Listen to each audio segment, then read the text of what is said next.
Eh, esta última clave de Harris tiene por título El diálogo, el perdón y la paz. Y bueno, pues me han dejado como un montón de material, porque ayer tratamos los 4 primeros capítulos de la encíclica y ahora tendríamos nosotros que abordar los 4 últimos, porque la encíclica tiene 8 capítulos, ¿no? Pero quizá yo voy a seguir otro método, porque como es mucha materia, que es casi la mitad del contenido, voy a intentar con vosotros reflexionar sobre cómo estas 3 actitudes y gracias y frutos, ¿no?, que es diálogo, perdón y paz, están presentes en la encíclica y cómo el Papa Francisco pues, nos invita, cómo las afronta y cómo nos invita a vivirlas como actitudes que promueven la fraternidad y como gracias que brotan de la fraternidad. Principalmente los 3 últimos capítulos de la encíclica tratan de estas temáticas. Por lo tanto, podríamos decir que el que menos vamos a tratar, yo al menos, pues es el capítulo 5, que es el capítulo de la encíclica dedicado a la repercusión en el tema político de este proyecto de fraternidad, que es un capítulo en el que el Papa critica 2 extremos en el que hoy nos movemos a nivel político, que sería el extremo del populismo y el otro extremo que sería el del liberalismo. Bien, pues como os digo, yo así propiamente en este capítulo no voy a entrar. El capítulo 6 se titula Diálogo y amistad social, que lo vamos a tratar porque es uno de los temas a tratar, el diálogo. El capítulo 7 son caminos de reencuentro, la temática principal es el perdón en este capítulo, y el capítulo 8, las religiones al servicio de la fraternidad en el mundo, donde más se trata el tema de la paz. Bien, con todo este discurso, con algún pequeño matiz o en algún momento puntual y sobre todo ya hacia el final, es un discurso, como hablamos ayer, humanista, con una perspectiva antropológica. No es un discurso estrictamente, ¿no?, desde la teología católica para los católicos, ¿no?, sino es católica porque todo lo humano es nuestro y porque esa es una característica también de la reflexión católica, este entroncar con lo común, con lo genuino de lo humano, pero no tiene un matiz estrictamente cristiano, católico. Pero yo quiero empezar con un texto que es Mateo 5, 20, 26, porque me parecía que podía ser como una especie de trasfondo bíblico de lo que vamos a tratar. En Mateo 5, 20 y 26, ¿no? Me doy cuenta que os he dicho mal, perdonad, la cita. Es 23, 26, dice, si cuando vas a presentar tu ofrenda sobre el altar, te acuerdas allí mismo de que tu hermano tiene quejas contra ti, deja allí tu ofrenda ante el altar y vete primero a reconciliarte con tu hermano. Y entonces vuelve a presentar tu ofrenda. Con el que te pone pleito, procura arreglarte enseguida, mientras vais todavía de camino. No sea que te entregue al juez y el juez al alguacil y te metan en la cárcel. Bueno, en realidad este texto bíblico y la encíclica, después del recorrido que hemos hecho, lo que está intentando es darnos unos caminos, unas pautas para construir la fraternidad desde la certeza de que partimos de un desencuentro, de la herida y del conflicto, de este mundo cerrado que ayer describíamos, ¿no?, y que veíamos en la encíclica y que nos lo explicaba también Gonzalo. Hay en la realidad signos claros y evidentes de que la fraternidad no es un sueño fácil y que se nos escapa. Y por lo tanto el proyecto de fraternidad, ¿no?, en realidad se trata de un proyecto, ¿no?, de reconciliación, donde la clave y una de las pautas que el Papa Francisco nos va a dar y que está presente en el relato bíblico y por eso a mí me lo he conectado, es lo que vamos a llamar la ley de la palabra. Es decir, La clave para superar la herida, el conflicto, el desencuentro y entrar en un camino de fraternidad, ¿no?, y de comunión va a ser la capacidad de salir de nosotros mismos, del autocentramiento, que también ayer hablamos mucho. ¿Cómo? Gracias a la relación y gracias a la palabra, que es la respuesta genuinamente humana ante el conflicto, frente a lo que sería la ley del silencio, que se expresa con el golpe, con la muerte, con la agresividad y con la violencia. Me he olvidado una cosa, que os he preparado un pequeño PowerPoint donde explico todo esto. Perdonad, así lo podéis ver, ya que ayer no lo pusieron, pero ya que lo haya preparado, y así lo podéis seguir, ¿vale?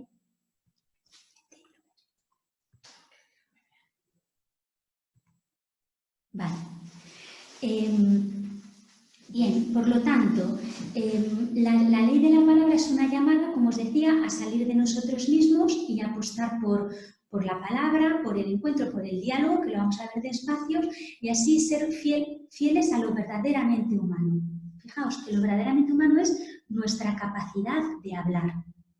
Y he puesto un pequeño texto de un autor italiano, Massimo Recalcati, que dice: la tentación de la violencia, esperad que intenta apagar nuestro deseo de plenitud y saltando el camino necesariamente largo de la mediación simbólica de la ley de la palabra. Es decir, la ley de la palabra, que es de lo que vamos nosotros hoy vamos a ahondar en ello, es un camino largo, es un proyecto, requiere un esfuerzo, ¿no? Y es verdad que nosotros muchas veces intentamos saltarnos todo este tiempo, este ir de camino que dice el texto bíblico, ¿no?, para conseguir inmediato, rápido lo que quiero, y entonces entramos en la ley de la violencia, en la tentación de la violencia. Como os decía, lo genuinamente humano del hombre, su vocación, cuando Dios crea al hombre en Génesis, es la capacidad de hablar, nombrar, decir las cosas, hablar. Al nombrar las cosas, el hombre consigue esclarecerlas, diferenciarlas. Es el primer gesto de discernimiento que nosotros hacemos en la vida, ¿no? Y al nombrarlas, pues existen para nosotros, ¿no?, y salimos del caos. Generalmente, por lo tanto, esta ley de la palabra, esta capacidad de hablar, es lo que nos va a ayudar a salir de una actitud de cerrazón, de violencia, de agresión, que podríamos contraponerlo, sería, ¿no?, la ley del silencio o del odio. El silencio, el golpe, es lo que nos deshumaniza, si la palabra es lo que nos humaniza. Y esto, fijaos, pues lo veo mucho, se ve mucho en nuestras relaciones, ¿no?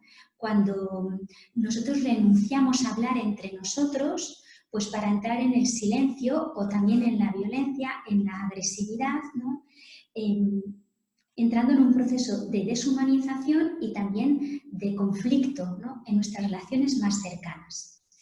En este sentido, en el capítulo 6, el Papa va a explicar que la palabra, la capacidad de diálogo, nos salva, por lo tanto, de dos extremos: de la protesta violenta, ¿no?, en el número 119 dice esto, ¿no?, así como de la indiferencia egoísta. Una sería el silencio de la indiferencia y otro el silencio que se convierte en golpe. La palabra, en ese sentido, va a ser como en realidad el puente que nos libra de estos dos extremos, ¿no?, y nos sitúa en una posición de tensión, de equilibrio. Y fijaos que me hacía pensar que justamente estas son las dos actitudes de los personajes de la parábola del buen samaritano. Los salteadores recurren a la protesta violenta, los otros dos personajes de los primeros escenarios de crueldad, tanto el levita como el sacerdote, la indiferencia egoísta. Por lo tanto, la palabra es la que nos salva, ese es el camino. Vamos a ahondar en ello como hace el Papa Francisco en este capítulo 6, ¿no? Y va a decir, esta ley de la palabra, ¿no?, hace posible un encuentro. ¿Por qué? Porque la palabra se desarrolla en un intercambio entre darla y recibirla, ¿no? por eso el diálogo es un acontecimiento de fraternidad, de comunión, ¿no? Es muy interesante, ¿no?, que el diálogo no es un mero intercambio de opiniones. Y hace incluso hincapié o hace una aclaración de todas estas opiniones que se vierten, que se vomitan, ¿no?, por ejemplo, en las redes sociales, donde además podemos decir lo que queramos y sin ningún tipo de filtro, porque no hay fiabilidad, ¿no? La fiabilidad es muy cuestionable y tampoco hay un compromiso en lo que se dice porque es bastante impersonal. Nadie escucha a nadie y sobre todo en estos ámbitos buscamos además, no hay diálogo porque lo que buscamos son lugares de ratificación personal. Dice el Papa que se trata de monólogos, ¿no? En realidad monólogos paralelos, donde cada uno entra en los sectores donde sabe que se va a encontrar discursos como el suyo, y la credibilidad además se basa en la agresividad, dice el Papa Francisco, ¿no?, o incluso en el tono alto que se utiliza, es decir, en la propia imposición del discurso. En este momento él llega incluso a aludir, ¿no?, a la descalificación, a la humillación de personas que se hacen a través de estos medios, ¿no?, de opinión, y hace incluso una alusión explícita a las campañas políticas. Tenemos muy reciente todos nosotros, por ejemplo, todo el proceso electoral en Estados Unidos con la vergüenza de los debates políticos entre los distintos representantes o candidatos.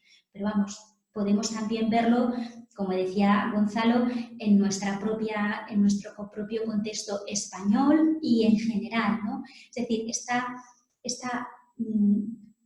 servirnos, ¿no?, de una descalificación, de una humillación del otro para imponer la propia palabra en discursos que en realidad no son diálogos, sino que, como dice el Papa, son monólogos. Entonces, ¿qué sería el diálogo, no? Y utiliza una serie de verbos que los he escrito aquí porque muchos también están en relación, yo veía mucha coherencia con la parábola del buen samaritano, va a decir, el dialogar es acercarse, expresarse, escuchar, mirarse, conocerse, tratar de comprender al otro, ¿no?, y buscar puntos, ¿no?, de comunión con él, puntos de contacto con él. Fijaos, desde aquí, ¿no?, lo que el Papa nos está diciendo es que el diálogo es una posición personal en la que la palabra dada está abierta a un cambio, está abierta a que la palabra recibida nos transforme y por lo tanto no es un discurso que yo ya llevo programado o como prefijado, sino que realmente está abierto a un desarrollo. Es creativo el diálogo en cierto modo, porque lo que yo digo y lo que recibo puede transformar mi siguiente respuesta, ¿no? De hecho dice aquí en el número 203 dice... de tal modo que, dice, es posible, ¿no?, por un lado, ser sinceros, no disimular lo que creemos, ahora vamos a tratar también de esto, sin dejar de conversar, de buscar puntos de contacto y sobre todo de trabajar y luchar juntos, ¿no? Ahora, claro, ¿esto qué requiere? Hay una serie de actitudes que el Papa Francisco dice, claro, para poder vivir así, ¿no?, pues se requiere, ¿no?, una serie de características para llegar a este verdadero diálogo. Respetar el punto de vista del otro, o sea, romper, ¿no?, con toda esta humillación o descalificación injustificada. Bueno, es que la descalificación nunca es justificada de la persona que tengo enfrente con la que estoy dialogando, ¿no? Aceptar que puede, claro, este discurso es muy interesante en lo que estamos viviendo nosotros como cristianos, que es vivir en una sociedad plural, ¿no? Ahora lo veremos. En realidad él está dándonos pautas como cristianos, como creyentes, para movernos en una sociedad plural en la que hay personas que piensan distinto que nosotros, ¿no? Dice, aceptando que el otro pueda tener convicciones legítimas, aunque diversas de las mías. Un respeto a cada ser humano y a su punto de vista, dice él, porque cuando alguien se adhiere a unos valores y trata de justificarlo, de legitimarlo, con una búsqueda sincera de la verdad, ¿no? Ese mismo, o sea, eso en sí es algo valioso y que beneficia a la humanidad. Por lo tanto, no tenemos que romper con un punto de vista autosuficiente, seguro de sí mismo, en el que, mira, tú no me tienes nada que decir porque yo lo tengo todo absolutamente claro, hombre, te escucho porque no me queda más remedio, pero no hay ninguna apertura a mí hacia lo que me pueda llegar, ¿no? Romper con esto. Segundo, y veremos que esto, porque luego se trata también así de forma así específica, esto no significa caer en el relativismo o en el que todo da igual, sino, segundo, para un verdadero diálogo hay que también mantener una adhesión firme a las propias convicciones y a los propios valores para tener una palabra que dar, claro. Porque si yo soy capaz de reconocer al otro que su búsqueda de la verdad y su defensa legítima o razonable de sus posiciones es algo valioso, también es valioso que yo mismo me posicione así. Por lo tanto, la importancia de tener una palabra que compartir, ¿no? Partir de una identidad. Siguiente, saber mantener la diversidad de opinión sin agresividad, sin rechazo, ¿no? O sea, romper con todo lo que es intolerancia, agresividad, imposición, ¿no? Eso es un equilibrio pues difícil, pero que es lo que realmente nos lleva a un verdadero diálogo. Y por último, muy interesante, fomentar una apertura interdisciplinar, es decir, buscar la verdad ampliamente, desde muchos puntos de vista, enriquecernos desde las posibilidades actuales de conocimiento que hay, que son muchísimas, y que en este caso, pues el acceso a los medios, a las redes, nos dan muchas posibilidades de conocimiento, entrar en la vía de la sabiduría, porque quien sabe más es más prudente, se deja sorprender, escuchar, es curioso, no es impetuoso, porque es consciente de que la vida es un misterio, que cada ámbito de nuestro mundo es un universo, que nosotros no podemos saberlo todo y que solo sé que no sé nada, ¿no? Y esta expresión, que es la expresión de la verdadera sabiduría, nos sitúa en una disposición abierta y de búsqueda. En este sentido, os recomiendo, bueno, esto no es hacer propaganda, espero que no, que nadie se lo tome a mal, pero lo digo porque a mí me ha ayudado y lo comparto con vosotros, ¿no? Os recomiendo algunos libros que he leído últimamente y que también están en esta misma como posición del Papa Francisco respecto a cómo en una sociedad plural mantener una identidad, cómo conjugar esto, ¿no? Tener una identidad clara y a la vez ser parte integrante de la sociedad pluricultural, disciplinar, muy plural, en el que no me voy a meter en mi gueto, sino que yo también tengo una palabra que dar. Este autor, Thomas Halleck, ¿no? Es un autor católico y tiene dos libros que yo he leído que trata este tema, el tema de la tolerancia, de la sociedad plural y el cristianismo en ella. Quiero que seas y paciencia con Dios cerca de los alejados. Luego también Julián Carrón, ¿no? Que es el presidente de la Asociación Comunión y Liberación, escribió un libro hace unos años que se llama La belleza desarmada, que justamente también es el núcleo de su reflexión. Cómo podemos mantener una identidad cristiana en una sociedad plural renunciando a la imposición, a la intolerancia, ¿no? Y al retraimiento sobre nosotros mismos para poder seguir siendo un grupo de construcción social, ¿no? Y de diálogo con el resto, ¿no? De los ámbitos de nuestra sociedad. Bien. Aquí el Papa Francisco da un paso adelante y va a decir esto que ya ha anunciado. Bueno, ¿y qué relación hay entre diálogo y verdad? Pues para no caer en el relativismo, en que todo vale y que aquí, bueno, pues esto, el diálogo es que yo me abra lo que tú me dices, entonces esto significa que estamos todos buscando juntos y al final llegamos como a un sincretismo, a una mezcla de ideas entre las tuyas y las mías, ¿no? Bueno, si estamos hablando de la importancia de la ley de la palabra, en griego, palabra, que es logos, significa eso, palabra, pero también significa razón, conocimiento, verdad. Por lo tanto, en esta capacidad que tiene el hombre de comunicarse, ¿no? de darse al otro y de recibirle, en realidad hay también una capacidad de conocimiento verdadero, ¿no? Y de llegar como a una verdad común de lo humano.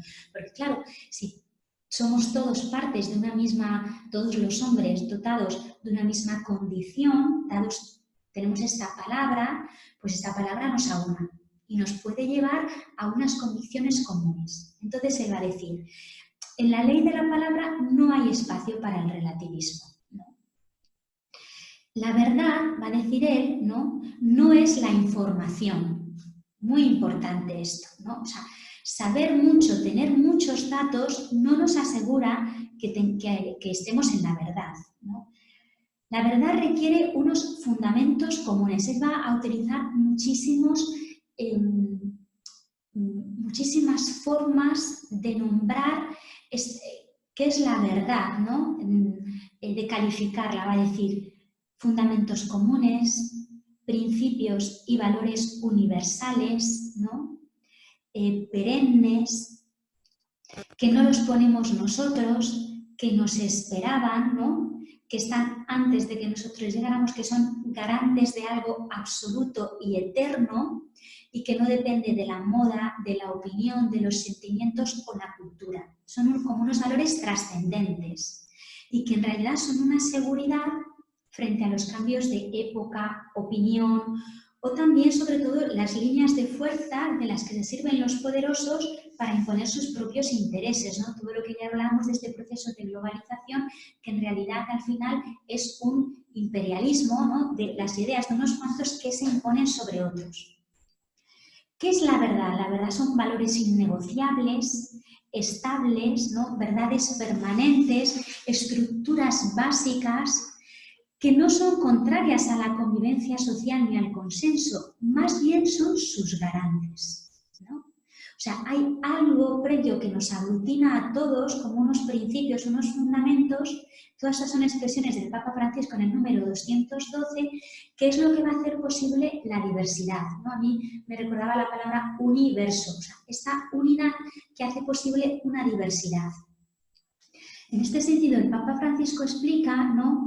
Pues que, claro, que nosotros, por la invasión, ¿no? De un conocimiento científico, pues hemos convertido la verdad en un mero cálculo de ventajas y desventajas, ¿no? Es decir, el interés y la rentabilidad es lo que guía nuestras opciones y se han convertido en los criterios de verdad. O sea, es verdadero lo que gusta más a la mayoría, lo que nos da una ventaja económica, ¿no?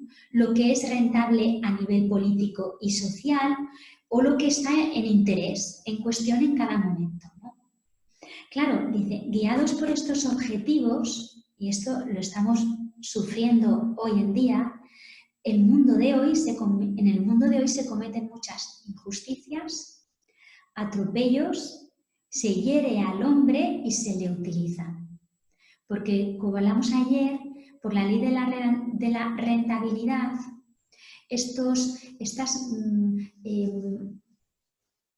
grupos sociales minoritarios no rentables, ayer Gonzalo hablaba de ellos, ¿no? Los ancianos, los discapacitados, los inmigrantes, ¿no? La mujer en muchas sociedades, ¿no? Pues se les pisotea, ¿no? En nombre de esta verdad fundada en la rentabilidad, ¿no? Por lo tanto, en realidad, al final, el relativismo, ¿no? Lo que nos lleva es a una ley de la fuerza en el sentido de violencia, de imposición, ¿no? Porque si lo que cuenta no es la verdad, sino la rentabilidad, se imponen criterios de violencia y de agresividad. Esta posición relativista, sabemos, ¿no? Esto me parece una cosa muy profunda para reflexionar, que el Papa Francisco trata, cimenta nuestra civilización democrática y pluralista. En realidad, las leyes, muchas legislaciones, muchas tomas de decisiones a nivel social se basan en el principio de rentabilidad, ¿no? Y supone en muchos casos, ¿no? La negación de la ley de la palabra en el sentido, como yo lo quiero explicar, ¿no? Pues procesos de deshumanización. No importa tanto que la posición sea errada, porque como la hemos decidido entre todos, porque es lo que piensa la mayoría, porque eso es un bien ahora a nivel económico, pues de repente la verdad se ha convertido, justamente ha sido identificada con estos criterios. Dice el Papa Francisco que de nuevo, siempre él con estos dos extremos, ¿no? Comentábamos en la comunidad que siempre se mueve buscando posiciones de equilibrio entre extremos, ¿no? Dice, por un lado, el relativismo impone esta ley de la fuerza, ¿no? Pero también va a decir que el relativismo está ligado, ¿no?, a una ley del silencio, que es la pereza intelectual, ¿no? La falta de interés y de compromiso personal por apostar por la verdad y por buscarla, ¿no? Y que es la posición más superficial de la vida y también más egoísta, que representa o la vemos reflejada en nuestras sociedades del bienestar. Claro, efectivamente, pues las personas que tienen asegurados todos sus derechos y que saben que no les van a tener pisoteados, no se preocupan mucho por buscar esta verdad que se convierte en el garante, ¿no?, de la fraternidad social, porque ellos ya están cubiertos. Bien, entonces, si el diálogo, que es el camino hacia la fraternidad, requiere o nos pide, ¿no?, un principio de una verdad primera y también última, de la que partimos, porque es el garante y también que buscamos en nuestra búsqueda de la fraternidad, y si la verdad no es el consenso, no es la economía, no es la fuerza, no es lo rentable, ¿qué es la verdad?, ¿no? También está esta pregunta. ¿Cuál es esta verdad que debe ser respetada y custodiada y también buscada, ¿no?, en nuestras construcciones sociales? Bueno, pues de nuevo la parábola del buen samaritano nos ayuda a comprenderlo, ¿no? La verdad es la dignidad inviolable de todo ser humano, ¿no?, en todo momento de la historia y de su historia personal. Y este es el corazón de la encíclica. Desde el principio, como veis, se repite, ¿no? Es decir, es el hombre y su dignidad, la dignidad, el valor que es cada ser humano, todo ser humano, sin ningún descarte ni exclusión, como ya vimos ayer, en ninguna situación de su historia, ni en ningún momento de la historia, es el principio de verdad que nos abona a todos, ¿no?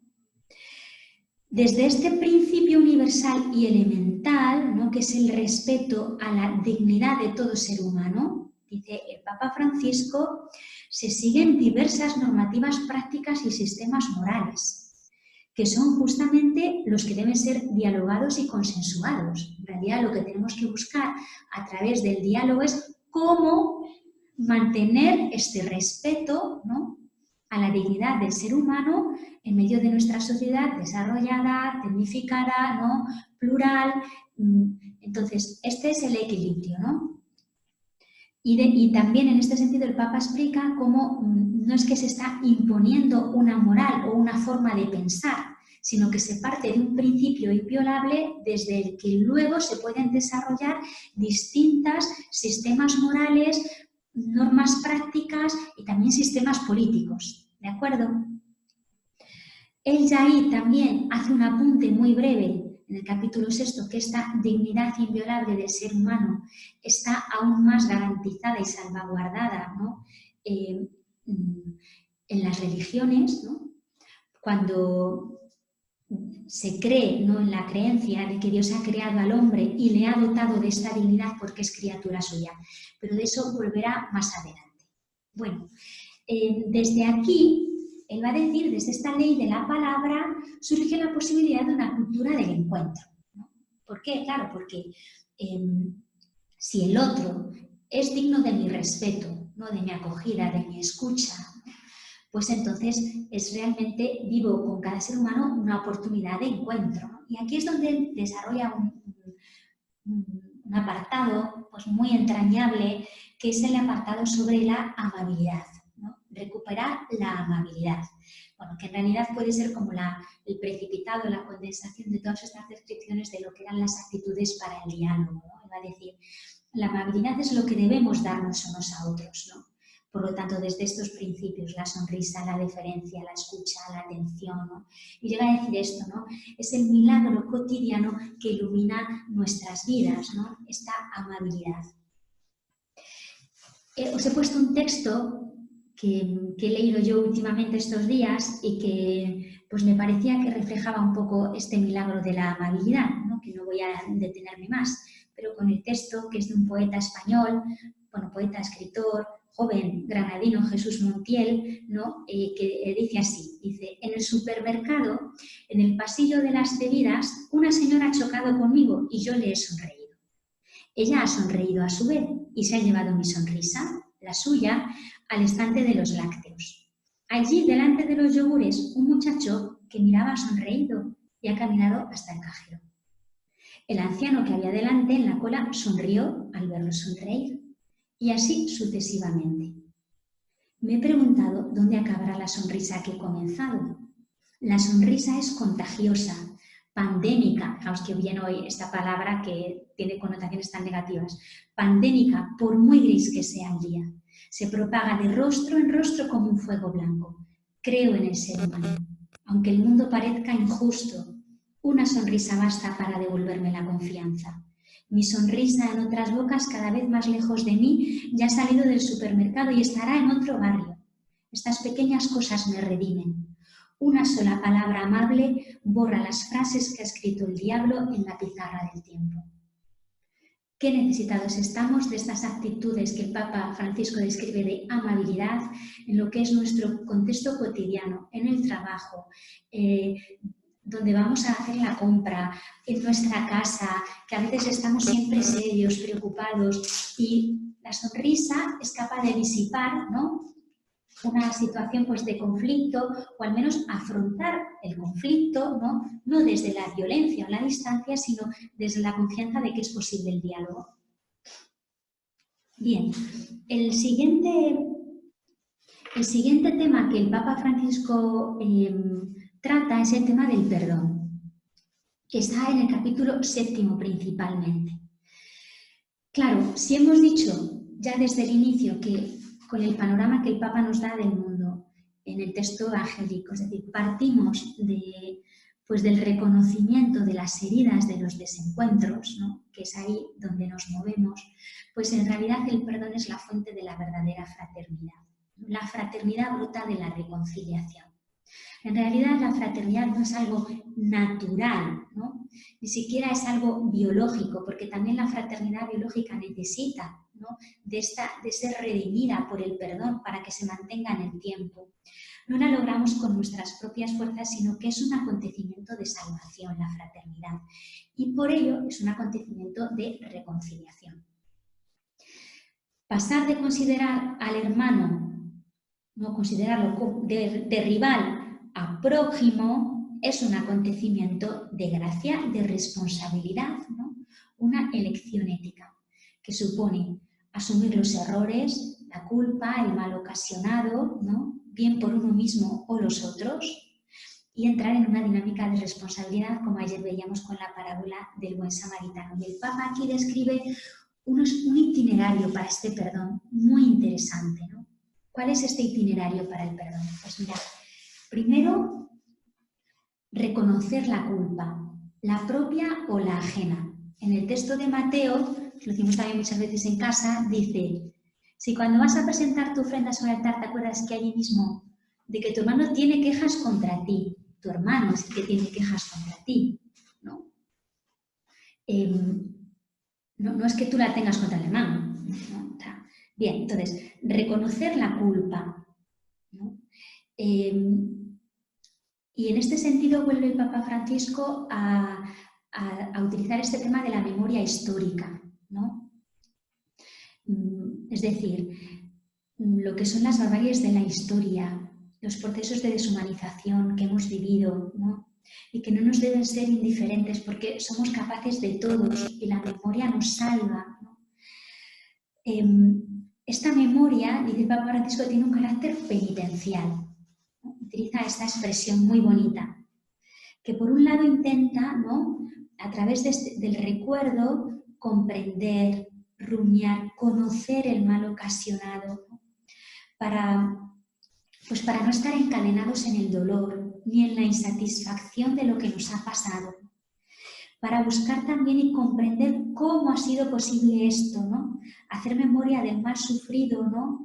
Es una escuela de vida, nos ayuda a entender las situaciones que lo han provocado y así como prevenirnos.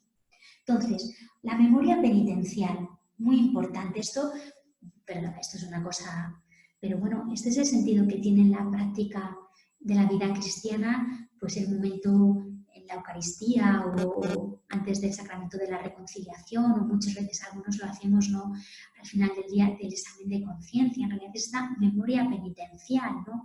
Tener dónde he estado yo hoy, cómo me he movido, qué es lo que he hecho, ¿no? Y buscar las razones de nuestros conflictos, los escenarios, ¿no?, donde nos hemos movido.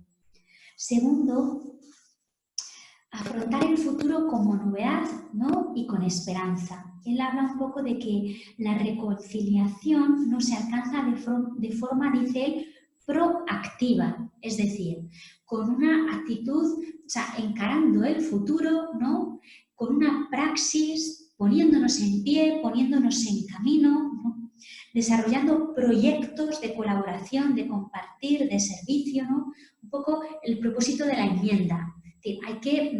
No se trata de hundirnos ante esto que ha pasado, sino afrontar la posibilidad de un proyecto, ¿no?, hacia el futuro. Por otro lado, ¿no?, esto nos supone vivir en el presente, ¿no?, eligiendo romper con el odio, con la venganza, con la cadena de la muerte. Nosotros solo tenemos el aquí y el ahora. Y ahí es donde él hace también un excursus de algo que luego voy a retomar en el capítulo 8, que es comprometernos a ser artesanos de paz. Artesanos porque es algo que tenemos que construir con las propias manos y que no está diseñado, o sea, no viene ya de IKEA hecho, sino que es nuestra responsabilidad, ¿no?, que lo vamos modelando, que requiere de un proyecto donde nos involucramos de manera creativa, ¿no?, y también humilde y personal, porque lo que hacemos con nuestras manos pues es así, local, cercano, humilde. Por otro lado, el Papa Francisco habla también que el compromiso, o sea, el perdón, ¿no?, dice también él, no significa buenismo, ni someterse al mal. O sea, en este itinerario de reconciliación es fundamental el compromiso con la justicia. Hay que restaurar el orden perdido, luchar en defensa de la justicia para que el mal no se repita. Ahora bien, esta lucha contra el mal no puede alimentarse, ¿no?, de los mismos armas, métodos o procedimientos que han ocasionado el mal, que serían el odio, la venganza, el desprecio al otro, ¿no? La lucha contra el mal solo puede estar motivada por el deseo de bien para todo hombre, para la víctima y para el verdugo, para que realmente reine el bien, ¿no?, con las armas del bien.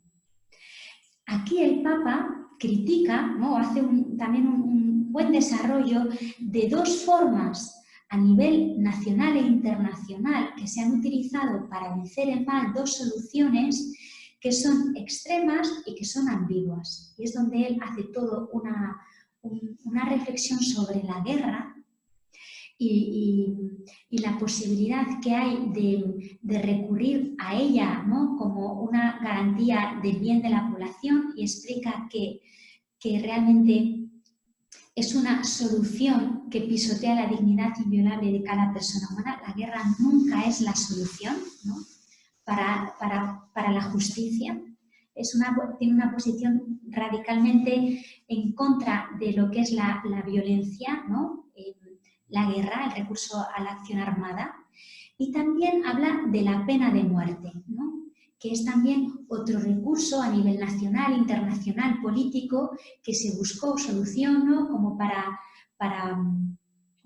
defender la justicia, y que explica que, claro, es un recurso en el que no hay esperanza, ¿no?, y en el que se pisotea esta fe, ¿no?, esta convicción de la dignidad de todo hombre, también del malvado.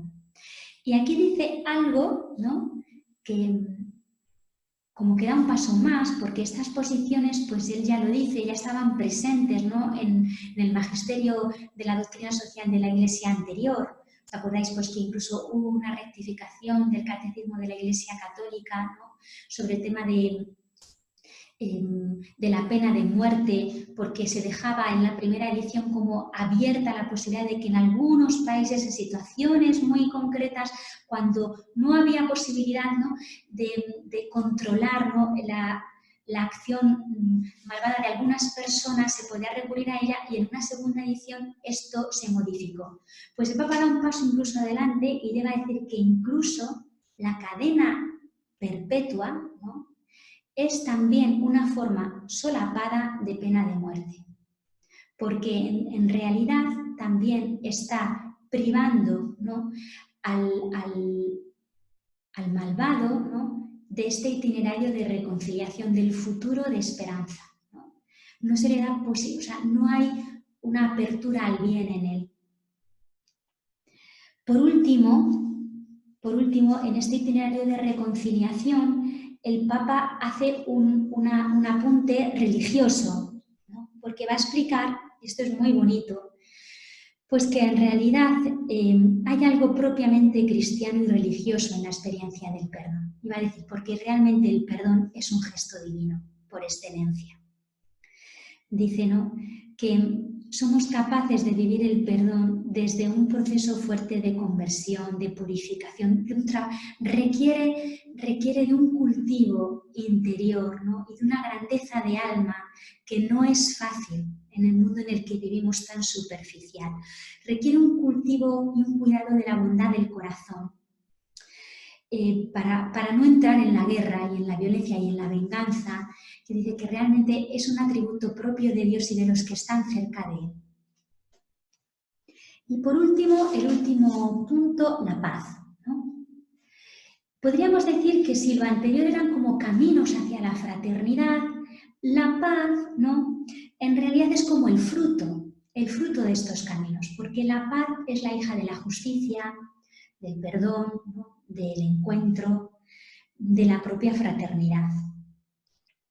Y de hecho el Papa explica que de hecho no hay paz donde no hay igualdad, donde hay desigualdades. No puede haber paz. Donde hay desigualdades económicas, educativas y sociales, no puede haber paz.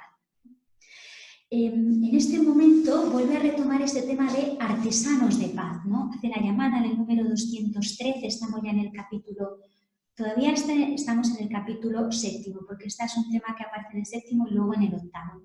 Y va a decir, todos somos protagonistas de esta construcción que es la paz. Utiliza la imagen del edificio, ¿no? Incluso va a decir que hay una misión que es la arquitectura de la paz.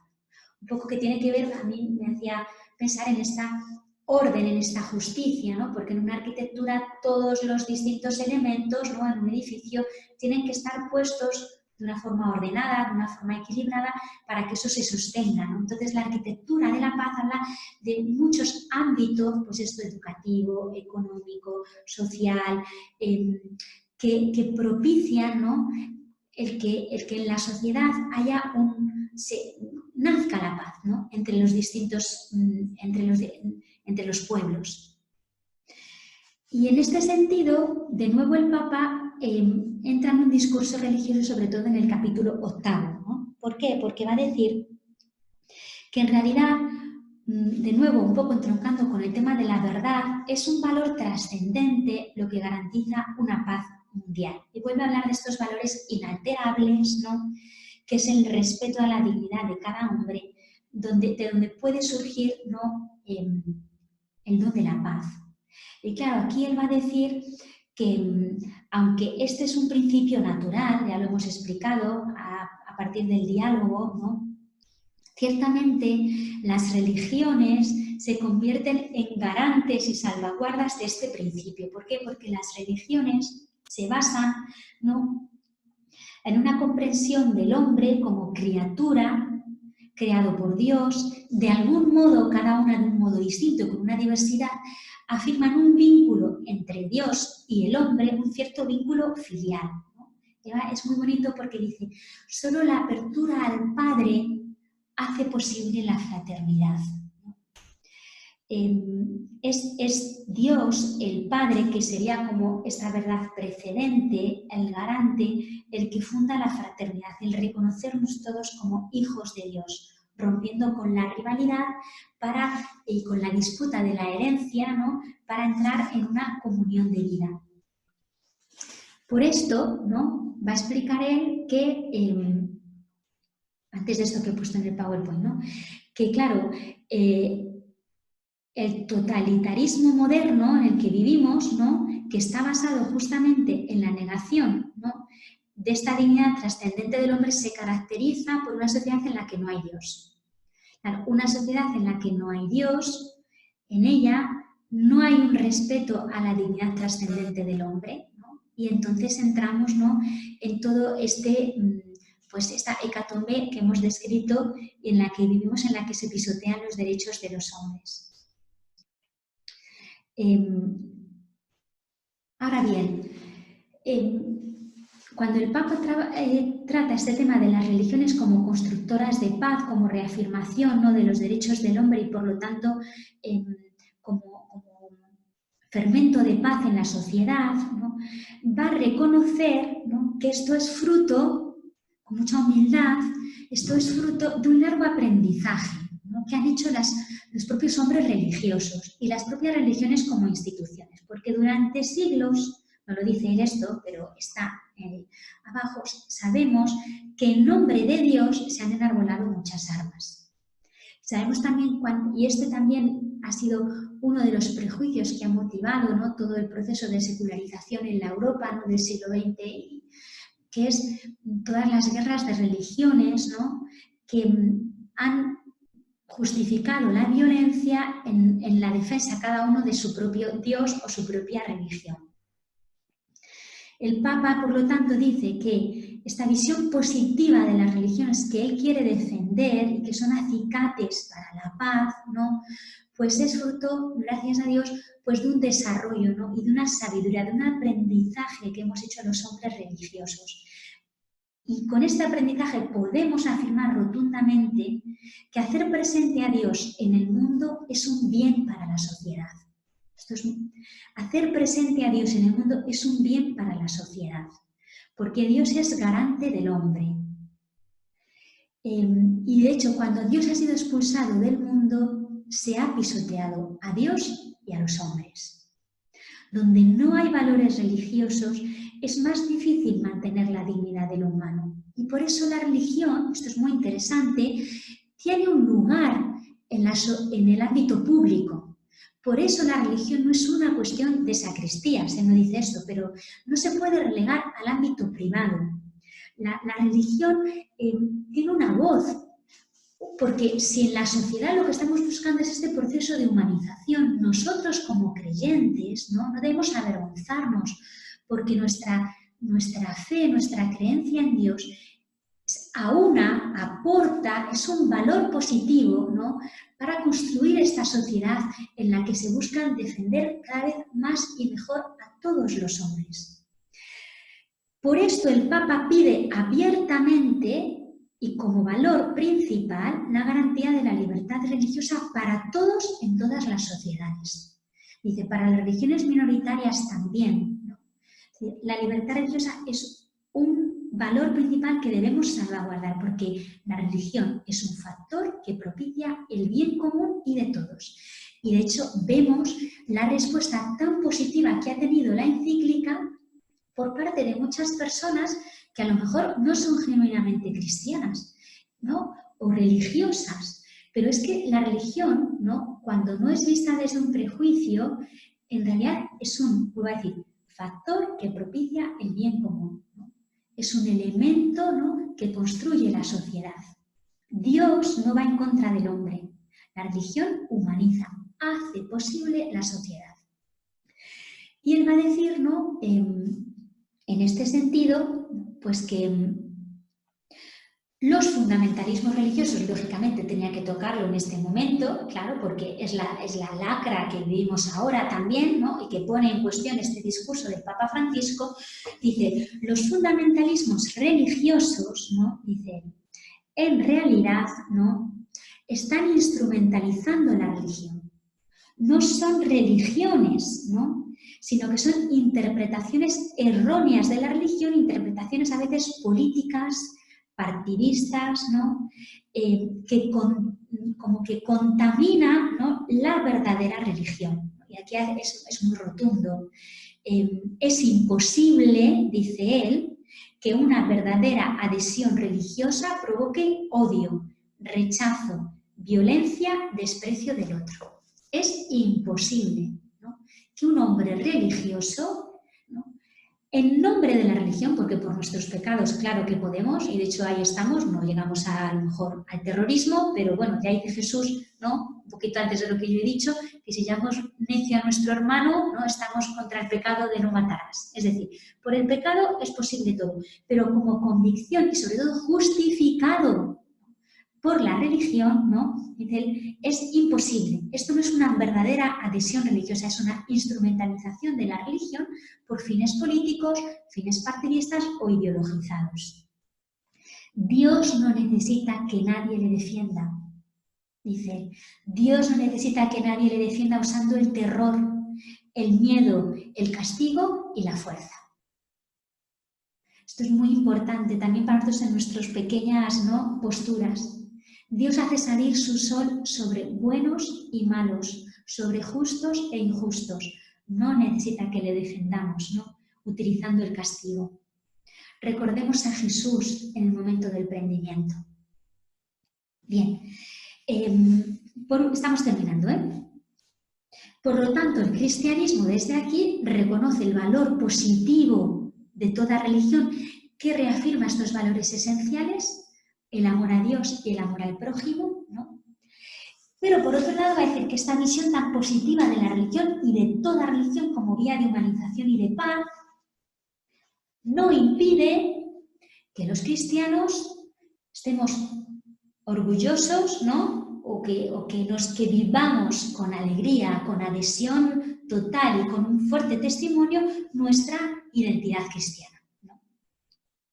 Dice él, solo podemos ser verdaderamente humanos desde la identidad que nos da la propia confesión religiosa. Entonces aquí hace un discurso que está muy presente en toda la encíclica, ¿no?, una verdadera identidad, con lo que ayer hablaba Gonzalo, entre la relación entre lo local y lo universal. Una verdadera identidad nunca es excluyente, intransigente. La verdadera identidad, ¿no?, nos hace más humanos. Nos hace seres capaces de diálogo. La identidad no es excluyente, es el único camino que yo tengo para poder dialogar, ¿no?, de lo que hemos dicho, la adhesión a las propias convicciones y para enriquecer el mundo.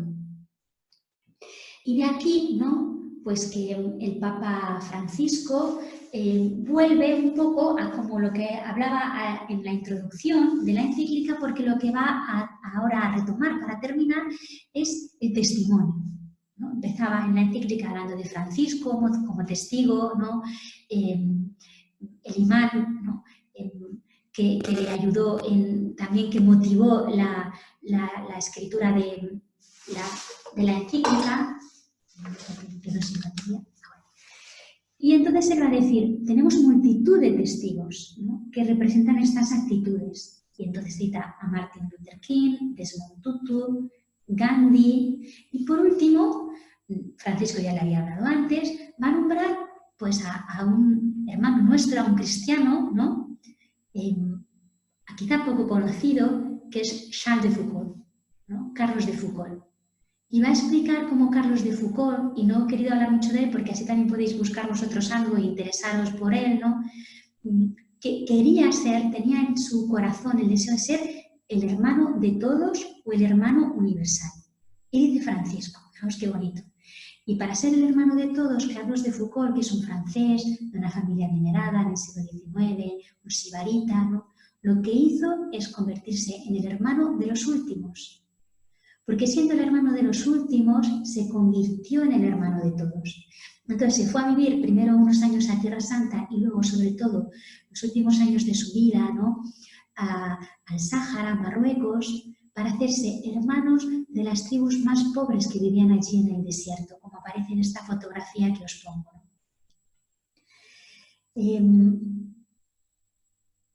quiero terminar rezando con vosotros la oración al Creador que el Papa Francisco... Un minuto, porque tengo que hacer una cosa, eso es porque no consigo ahora, con la que el Papa Francisco termina su encíclica. Y ya con esto terminamos la charla. Señor y Padre de la humanidad, que creaste a todos los seres humanos con la misma dignidad, infunde en nuestros corazones un espíritu fraternal. Inspíranos un sueño de reencuentro, de diálogo, de justicia y de paz. Impúlsanos a crear sociedades más sanas y un mundo más digno, sin hambre, sin pobreza, sin violencia, sin guerras. Que nuestro corazón se abra a todos los pueblos y naciones de la tierra para reconocer el bien y la belleza que sembraste en cada uno, para estrechar lazos de unidad, de proyectos comunes, de esperanzas compartidas. Amén. Muchas gracias.